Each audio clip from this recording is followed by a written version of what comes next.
Jingai Musume 147. Road Trip Part 2. Editors, Speed Phoenix, Joker. As our coach slowly lumbered along, we naturally began to speak to the other passengers in order to pass the time. Wait, it's not really a coach, so like. Oh, forget it. I don't care anymore. Coach or not, I'm calling it one anyway. Wow, Yuki, are you for real? That's hysterical. Your wife really made you bring a maid with you just so you'd keep your tail in your pants? You've gotta be kidding me. The cat beastkin, Naya, practically laughed her ass off as she learned of my circumstances. There wasn't much I could say. The only two responses I could offer were a dry laugh and a wry smile. Them cat puns though. Oh, what am I thinking? Of course, a cat girl would use cat puns. Duh. As much as I wanted to believe that cat people and cat-based wordplay naturally went hand in hand, I knew it wasn't true. The cat pun stemmed from my translation skill. In reality, Cat Beastkin just spoke with a heavy accent. My skill accounted for it and localized her speech by removing the distortions created by her dialect and replacing them with cat-based gags. Cat. Skill PLS. So is she your daughter? And didn't you have her with your wife? Naya grinned as she directed her gaze towards Ene, who was remaining vigilant of the Beastkin girl while sitting on my lap. More or less, yeah, I quite literally made Ene, and since she was partly made up of Luffy's fangs, one could say that we both played a role in her synthesis. Calling her our kid was well within reason. I'm your daughter, Master? I think so, at least, I said.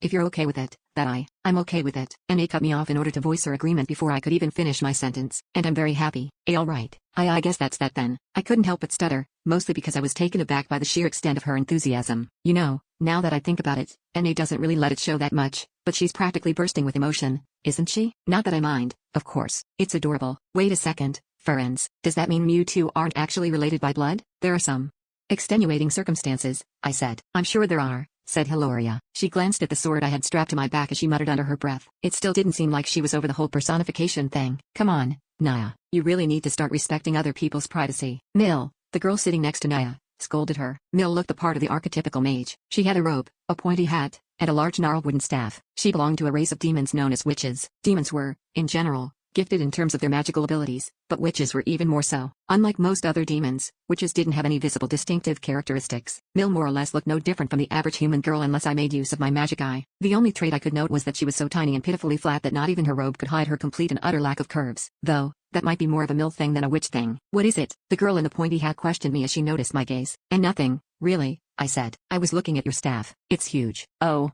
this? All witches are given staves like this when we reach adulthood, she said. They really help when it comes to casting magic. Our spells still work even without them, but having one makes it much easier for us to keep everything under control. Huh.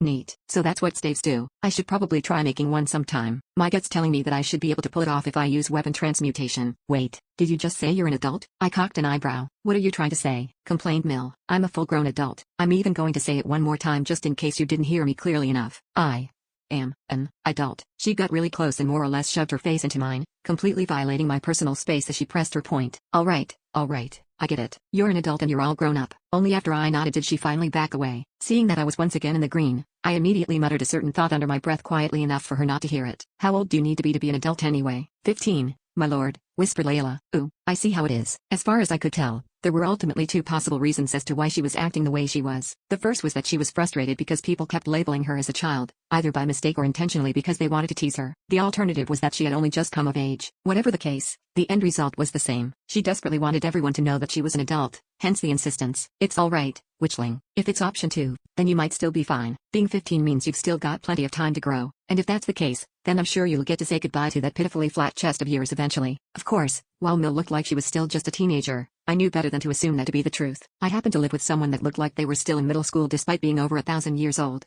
After all, Luffy might be a bit of a special case, but I'm pretty sure there are at least a few races out there that stop growing once they hit a certain age. If that's what's going on here, then all I really have to say is well, tough luck. Witches like her don't tend to get very big. Aren't they just adorable? Another girl, one belonging to the Tento Devil race, suddenly began hugging and fondling the tiny girl with the pointed hat. Stop that, Rune. Come on, stop it. Rune had two racial traits. The first was a pair of horns. They extended from the side of her head and pointed forwards. The second was a thin, devil-like tail growing from her rear. Unlike Mill, Rune carried an aura of seduction. She was so full of feminine appeal that it practically oozed off of her. One could even say that she was the very embodiment of the term MILF. And to make matters worse, she was dressed in a skimpy, provocative outfit that only served to emphasize her curves. Most of the other male passengers practically had their eyes glued to her. Their slovenly expressions made their thoughts as clear as day. They only ever looked away when they felt the need to send me a jealous glare or two, as unlike the rest of them, I was actually talking to her. Rune, please, can't you wear something a little less revealing? Having the guy stare daggers at me isn't exactly what I'd call comfortable. Rune aside, the witchling was doomed. The fact that her race basically consisted entirely of little girls meant that she didn't have much more of a chance to grow. She had no choice but to live a life of eternal flatness. How tragic. Poor little thing. Why are you looking at me like that? Sensing the pity in my gaze caused Mill to react with a start. Stay strong,